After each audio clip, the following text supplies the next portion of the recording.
திரு பாக்யராஜ் அவர்கள் காலமான செய்தி கேட்டு மிகவும் துயருற்றேன். நான் தற்போது சுற்றுப்பயணத்தில் இருப்பதால் உடனடியாக அவரை சந்திப்பாகவும் இரங்கல் செய்தி குடும்பத்தாருக்கு தெரிவிக்க இயலாத நிலையில் இருக்கிறேன்.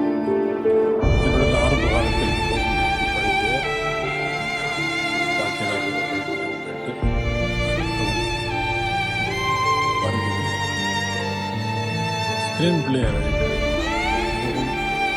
இந்தியாவில் எடுத்து வகிப்பவர் அவருடைய திடீர் மரணம் அதிர்ச்சிக்குள்ளாகிறது. உடனடியாக செய்தி தெரிவிக்கும் எனக்கு பயணத்தில் இருந்ததால் தெரிவிக்க இயலவில்லை.